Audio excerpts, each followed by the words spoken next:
Okay, today మన topic ఏంది? Design menu. So draw already నేను చూసాం కదా, మనం డ్రా చూసాము. ఇంకా డిజైన్ మెనూలోకి వస్తాం.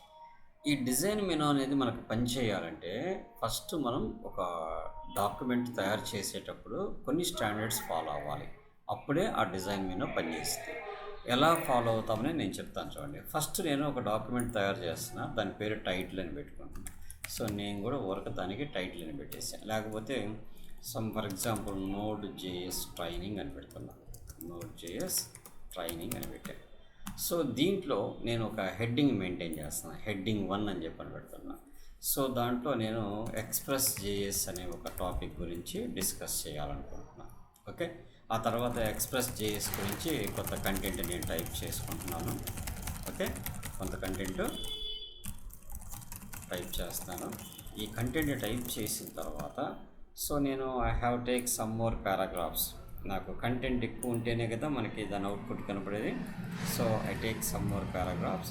ఇలా ఒక 2-3 పేజెస్ తర్వాత నేను ఇక్కడ సబ్ హెడ్డింగ్ 1 అని పెట్టేసి నేను ఇక్కడ సో దాంట్లో ఎఫ్ఎస్ ఫైల్ సిస్టమ్ గురించి డిస్కస్ చేస్తాను. నేను ఫైల్ సిస్టమ్ గురించి, ఆ తర్వాత హెచ్టిటిపి మాడ్యూల్స్ గురించి, అలానే మెయిల్ మాడ్యూల్ గురించి డిస్కస్ చేయాలనుకుంటున్నాను. సో దీంట్లో మళ్ళీ నేను సమ్ పారాగ్రాఫ్స్ టైప్ చేశాను. అంటే ఇప్పుడు నేను 3 హెడ్డింగ్లు వాడాను, ఒక టైటిల్ వాడాను, రన్నింగ్ మ్యాటర్ వాడాను. ఇది ఏ స్టైల్లో ఉండాలి నేనంటే డిఫాల్ట్ స్టైల్లో ఉండాలి. ఇక్కడ డిజైన్లోకి వచ్చి మీరేమి చేయక్కర్లేదు. ఇది మొత్తాన్ని చూడండి. ఇక్కడ నేను ఈ స్టైల్లోకి మారిపోయిందా? మనం పెట్టింది ఈ స్టైలు, బట్ ఇక్కడ నేను ఇంకొక ప్యాటర్న్కి వెళ్తే ఇంకొకటి, ఇదొక ప్యాటర్న్, ఇదొక ప్యాటర్న్, ఇదొక ప్యాటర్న్. అంటే these are document formatting styles అంటాం. వీటిలో మనకి ఏ మోడల్ నచ్చితే కంటెంట్ కూడా మారిపోతుంది చూడండి. అర్థమైందా?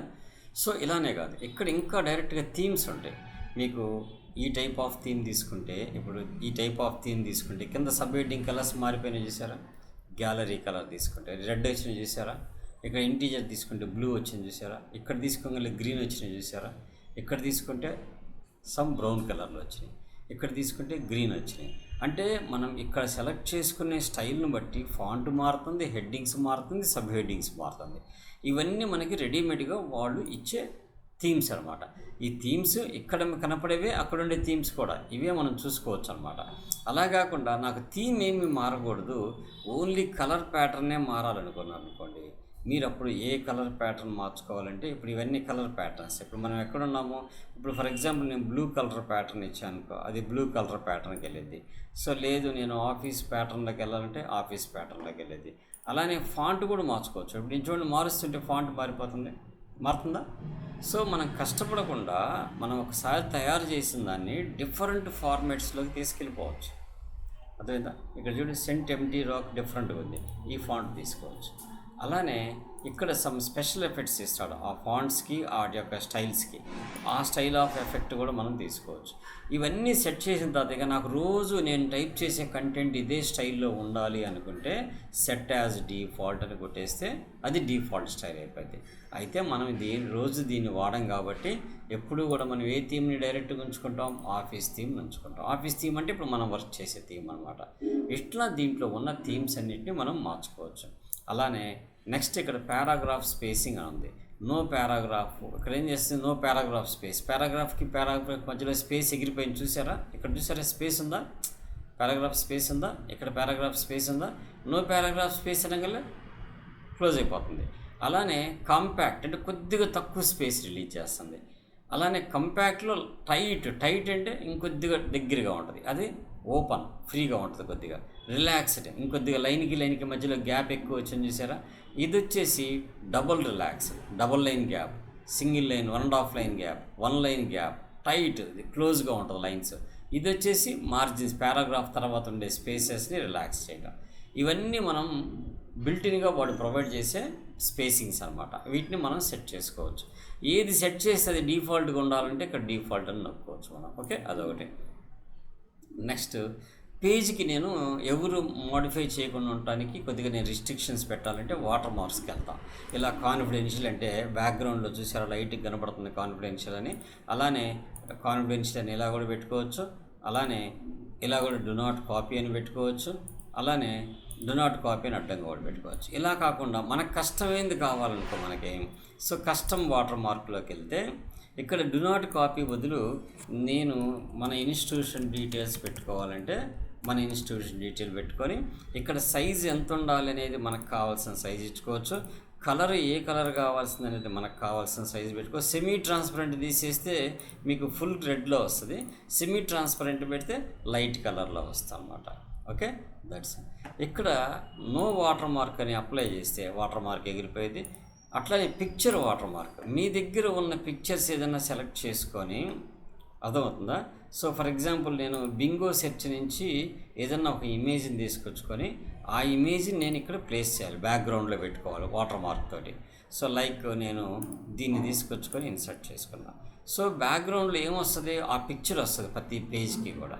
అంటే మనకు కావాల్సిన ఒక పిక్చర్ని తెచ్చుకొని ఆ పిక్చర్ని కూడా బ్యాక్గ్రౌండ్లో మనం ప్లేస్ చేయాలి. వచ్చి చూసేటప్పుడు ప్రతి పేజ్కి బ్యాక్గ్రౌండ్లో పిక్చర్ ఉంటుంది. అర్థమైందా? వాష్ అవుట్ తీసేసామనుకో బాగా క్లారిటీ వస్తుంది. వాష్ అవుట్ అంటే కొద్దిగా కడిగేసినట్టుగా వస్తుంది అనమాట, అంటే లైట్ కలర్లో వస్తుంది అనమాట. అలా మనం పిక్చర్ని కూడా సెట్ చేసుకోవచ్చు. లేదనుకుంటే డైరెక్ట్గా టెక్స్ట్లోకి వచ్చేసి టెక్స్ట్లో చేయొచ్చు. ఇక్కడ ఈ కలర్సే కాకుండా మీరు మోర్ కలర్స్లోకి వెళ్ళి మీకు కావాల్సిన కలర్ని కూడా ఆ టెక్స్ట్కి అప్లై చేసుకోవచ్చు. ఓకే, అది డయాగ్నల్గా కావాలంటే డయాగ్నల్గా పెట్టుకోవచ్చు, హారిజాంటల్గా కావాలంటే హారిజాంటల్గా పెట్టుకోవచ్చు. మనకు కావాల్సిన ఫాంట్ని సెలెక్ట్ చేసుకొని మనకు కావాల్సిన ఫాంట్ని పెట్టుకోవచ్చు. అర్థమవుతుందా? ఇలా మనం ఎలాగా ఉంటుంది సెట్ చేసుకోవచ్చు. మనకు వద్దనుకుంటే మటుకు నో వాటర్ మార్క్ అని చెప్పి ఇచ్చేస్తే ఆటోమేటిక్గా వాటర్ మార్క్ ఎగిరిపోతుంది.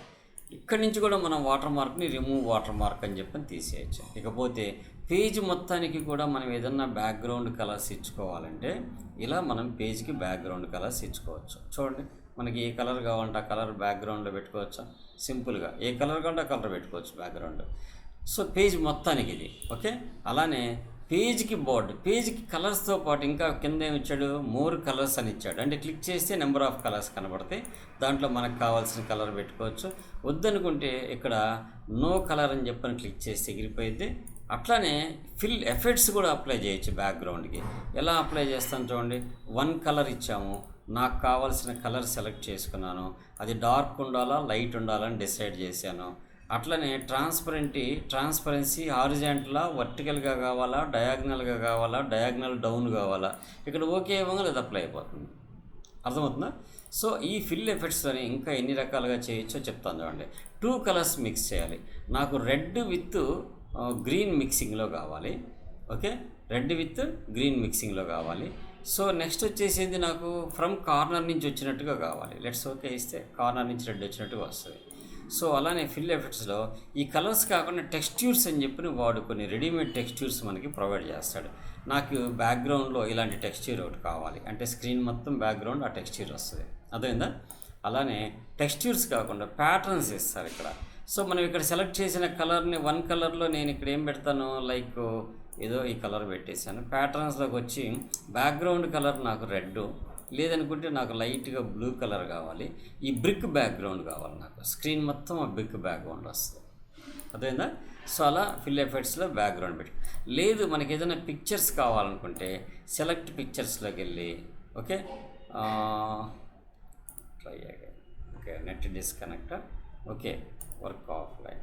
సో మన దగ్గర ఉన్న సిస్టంలో ఉన్న పిక్చర్స్ ఏమన్నా ఉంటే లైక్ నా దగ్గర ఐ గో విత్ డి డ్రైవ్లో నేను ప్రాక్టీస్ చేసిన వాటికి సంబంధించిన ఇమేజెస్ ఉంటాయి. హెచ్టిఎంఎల్ ప్రాక్టీస్లో కాకుండా మార్నింగ్ హెచ్టిఎంఎల్ బ్యాచ్లో I think class 8 images. So I go with this image. ఇప్పుడు ఇమేజ్ సెలెక్ట్ చేసుకుని ఓకే ఇస్తే బ్యాక్గ్రౌండ్లో ఆ ఇమేజ్ వచ్చేస్తుంది. ఓకే, అలా మనం పేజ్కి బ్యాక్గ్రౌండ్ ఇలానే పెట్టుకోవచ్చు. ఓకే, వద్దనుకున్నాం ఇవన్నీ నో కలర్ అంటే సింప్లీ రిమూవ్ అయిపోయింది. అలానే పేజ్కి బార్డర్స్ కూడా పెట్టుకోవచ్చు. ఇక్కడ మీకు చూడండి, మీకు కావాల్సిన లైన్ స్టైల్ సెలెక్ట్ చేసుకొని మీకు కావాల్సిన లైన్ స్టైల్ దానికి కావాల్సిన కలర్ సెలెక్ట్ చేసుకొని ఓకే ఇచ్చేస్తే పేజ్కి చుట్టూ ఆ బార్డర్స్ వస్తాయి. ప్రతి పేజ్కి ఆ బార్డర్స్ వస్తాయి. అయితే నాకు అలా కాదు, ఇంకా సంథింగ్ ఎఫెక్టివ్గా కావాలి, అప్పుడు మీరు 3Dలో బార్డర్ పెట్టుకుంటే 3D షేడ్లో వస్తుంది. లేదు ఇవన్నీ కాదు, నాకు ఆర్ట్స్ కావాలి. ఇక్కడ చూడండి క్లిప్ ఆర్ట్స్ వచ్చినాయి. ఈ ఆర్ట్స్లోకి వెళ్తే ఇక్కడ రకరకాల ఇమేజెస్ ఉంటాయి. నాకు ట్రీస్ కావాలి. ఈ ట్రీ సైజు కొద్దిగా చిన్నది ఉండాలి, తగ్గించుకున్నా. ఓకే ఇచ్చా, చుట్టూ ట్రీస్ వచ్చేస్తాయి పేజీకి. ఇవే కాకుండా మీకు ఇక్కడ మల్టిపుల్ ఉంటాయి చూడండి. ఇంకా కిందకి వెళ్తే సో వీటిని ఏది సెలెక్ట్ చేస్తే ఆటోమేటిక్గా ఆ టైప్ ఆఫ్ బార్డర్స్ వస్తాయి అనమాట. లైక్ ఇది సెలెక్ట్ చేసి ఓకే ఇచ్చానుకో, చుట్టూ ఆ టైప్ బార్డర్స్ వచ్చేస్తాయి. పేజ్ బార్డర్స్ మీరు ఎన్ని రకాల బార్డర్స్ కావాలంటే అన్ని రకాల బార్డర్స్ ఇక్కడ మ్యాక్సిమం అవైలబిలిటీ ఇచ్చేస్తాడు. ఓకే ఇచ్చేస్తే చుట్టూ ఆ పేజ్కి ఆ బార్డర్స్ నీట్గా సెట్ అయిపోతాయి. మనం కష్టపడి ఏం చేయాల్సిన అవసరం లేదు. Readymade borders, so much borders is available. అదేందా? సో లైక్ ఇట్లాంటి బార్డర్ కావాలంటే కట్ చేసినట్టుగా పేపర్ వచ్చిలా, కటింగ్ పేపర్ కటింగ్ బార్డర్ వచ్చిలా. ఓకే అట్లా అన్నీ చేసిన తర్వాత నాకేం వద్దనుకున్నాను అనుకో, నన్ను పెట్టేసి ఓకే ఇచ్చేస్తే సో కంప్లీట్గా రిమూవ్ అయిపోయింది. ఓకే ఈ పేజ్ బోర్డర్స్లో కూడా హోల్ డాక్యుమెంట్కి కావాలా, కరెంట్ సెక్షన్ వరకే కావాలా, ఫస్ట్ పేజ్ వరకే కావాలా, except all pages, all except first page. అంటే నాకు ఫస్ట్ పేజ్కి తప్పించి మిగతా వాటన్నిటికీ ఇది కావాలి నాకు. సో లెట్స్ ఓకే ఇస్తే సో ఫస్ట్ పేజ్ ఒక్కదానికి బోర్డర్ రాదు, తర్వాత పేజీలు మొత్తానికి వస్తాయి. అలా కాకుండా ఫస్ట్ పేజీకి రావాలి, రిమైనింగ్ పేజీలకి అవసరం లేదనుకుంటే అప్పుడు ఫస్ట్ పేజ్కి ఒక్కదానికే బోర్డర్ వస్తే రిమైనింగ్ వాటికి రాదు. లేదు సెలెక్టెడ్ చేసిన సెక్షన్ వరకే కావాలంటే సెలెక్టెడ్ సెక్షన్ వరకు పెట్టుకోవచ్చు. ఇవేమీ వద్దనుకుంటే నన్ను పెట్టేసి ఓకే ఇస్తే all borders will be removed. So ఇప్పుడు దీంట్లో మొత్తం చూసాం కదా. ఇది ఇవన్నీ పని చేయాలంటే ఏం చేయాలి? ఫస్ట్ హోమ్లోకి వెళ్ళి ఈ స్టైల్స్ ప్రకారం మనం ఒక చిన్న డాక్యుమెంట్ తయారు చేసుకొని ఆ తర్వాత డిజైన్లోకి వచ్చి ఆ డాక్యుమెంట్ యొక్క స్టైల్స్ని మార్చుకోవచ్చు. చూడండి ఎట్లా మారిపోతుందో. అర్థమైందా? సో ఇలా మార్చుకున్న తర్వాత మనం కలర్స్ విడిగా మార్చుకోవచ్చు, ఎఫెక్ట్స్ విడిగా మార్చుకోవచ్చు, బ్యాక్గ్రౌండ్ వాటర్ మార్క్స్ పెట్టుకోవచ్చు, పేజీ కలర్స్ మార్చుకోవచ్చు, పేజీ యొక్క బార్డర్స్ మార్చుకోవచ్చు. అర్థమైందా? ఫస్ట్ ఈ మెనూ వరకు ప్రాక్టీస్ చేయండి. ఇది చేస్తే నెక్స్ట్ మెనూ ఏంటంటే లేఅవుట్స్లోకి వెళ్తాం. వీటిలో కూడా కొన్ని పాయింట్స్ ముందుగానే టచ్ చేస్తాను చూడండి. ఇప్పుడు మార్జిన్స్ ఉన్నాయి. నేను ఇది నార్మల్ మార్జిన్స్ అంటే ఏంటి? This is the left margin and this is the right margin. ఈ పైకి పోతే దీన్ని టాప్ మార్జిన్ అంటాం, అండ్ కిందకు వస్తే దీన్ని బాటమ్ మార్జిన్ అంటాం. ఈ మార్జిన్స్ని మనం అడ్జస్ట్మెంట్ చేయడానికి వాడేదే మార్జిన్స్. నేరో మార్జిన్స్ అని పెట్టానుకో, మార్జిన్స్ తగ్గిపోయినాయి చూసారు పేజ్కి. అలానే నేరో కాదు, మోడరేట్ మార్జిన్ పెట్టాం. ఒక రకమైన మార్జిన్స్ అంటే టాప్ బాటమ్ ఎక్కువ తీసుకుంటుంది, లెఫ్ట్ రైట్ తక్కువ పెట్టిద్ది. అలా కాకుండా వైడ్ మార్జిన్స్ కావాలనుకోండి, పెద్ద మార్జిన్స్ పెట్టింది. ఓకే పెద్ద మార్జిన్స్ పెట్టి. ఓకే నెక్స్ట్ ఇప్పుడు మార్జిన్స్ని మనం ఎలా కావాలంటే అలా మార్చుకోగలుగుతున్నాం కదా. ఓకే మిర్రర్డ్ మార్జిన్ అంటే పేజీ కుట్టుకోవడం కోసం మనకి లెఫ్ట్ సైడ్ కొద్దిగా మార్జిన్ ఎక్కువ రావాలన్నప్పుడు మిర్రర్ మార్జిన్కి వెళ్తుంటాం. సో జనరల్గా ఎప్పుడు కూడా నార్మల్ మార్జిన్సే యూజ్ చేస్తుంటాం. ఇంకా దీన్ని కస్టమైజ్ చేయాలంటే మీరు కస్టమ్ మార్జిన్స్లోకి వెళ్ళి ఇక్కడ మీరు అడ్జస్ట్ చేసుకోవచ్చు. నాకు లెఫ్ట్ సైడ్ 2 చాలు, బాటమ్ ఒక 2 చాలు, రైట్ 2 చాలు, లెఫ్ట్ మటుకు నాకు 3 సెంటీమీటర్స్ కావాలి. ఓకే లేదు లెఫ్ట్ కూడా 2 పెట్టుకొని గట్టర్ అంటే మనం పేపర్ కుట్టుకోవడం కోసం వదిలిపెట్టే స్పేస్ని గట్టర్ స్పేస్ అంటాం. అది లెఫ్ట్ సైడ్ కుట్టుకుంటావా, రైట్ సైడ్ కుట్టుకుంటావా, లెఫ్టా టాపా రెండే ఉంటుంది. మన పేపర్ కుట్టేటప్పుడు లెఫ్ట్ అన్న కొడతాం, టాప్ అన్న కొడతాం. బై డిఫాల్ట్ లెఫ్ట్ పెట్టేసాను. ఇక్కడ చూపిస్తుంది చూసారు బోర్డర్ లెఫ్ట్ సైడ్ డాట్లుగా, అది పేజ్ కుట్టుకోవడానికి అనమాట. సో ఓకే చేస్తే లెఫ్ట్ సైడ్ కొద్దిగా ఎక్సెస్ స్పేస్ వచ్చింది. ఎందుకని మనం 2 ఏమో మార్జిను, 1 ఇంచ్ ఏమో 1 సెంటీమీటర్ దీనికి గట్టర్ కోసం అనమాట. సో అట్లా మనం కస్టమైజ్ చేసుకోవచ్చు, లేదంటే నార్మల్లో పెట్టుకోవచ్చు. ఓరియంటేషన్ అంటే ల్యాండ్స్కేప్లో పేజ్ ప్రింట్ తీసుకోవచ్చు అడ్డంగా, లేదంటే పేజ్ని నిలువుగా ప్రింట్ తీసుకోవచ్చు. పోర్ట్రేట్ అంటే నిలువు, ల్యాండ్స్కేప్ అంటే అడ్డంగా. అట్లనే మనం జనరల్గా వాడేది ఎప్పుడు A4 సైజు వాడుతుంటాము. ఒక్కొక్కసారి లెటర్లో ప్రింట్ చేయాల్సి వస్తుంది, ఒక్కొక్కసారి లీగల్గా ప్రింట్ చేయాల్సి వస్తుంది. లీగల్ డాక్యుమెంట్ అంటే కొద్దిగా సైజెస్ మారుతాయి అన్నమాట దానికి దీనికి. అలానే నేను వర్క్ చేసేటప్పుడు నాకు మధ్యలో ఈ 2 పారాగ్రాఫ్లు 2 కాలమ్స్ లాగా కావాలి నాకు. అప్పుడు 2 కాలమ్స్ అంటే 2 కాలమ్స్ కింద విడిపోతాయి అవి. లేదు నాకు 3 కాలమ్స్గా కావాలంటే 3 కాలమ్స్గా విడగొట్టుకోవచ్చు. లేదు లెఫ్ట్ ఎక్కువ రైట్ తక్కువ ఉండేటట్టు పెట్టుకోవచ్చు, రైట్ ఎక్కువ లెఫ్ట్ తక్కువ ఉండేటట్టు పెట్టుకోవచ్చు. వద్దనుకుంటే మళ్ళీ సింగిల్ కాలమ్ కింద కన్వర్ట్ చేసుకోవచ్చు. ఓకే సో ఈ క్లాస్కి ఈ 4 ప్లస్ ఈ డిజైన్ వరకు ప్రాక్టీస్ చేయండి.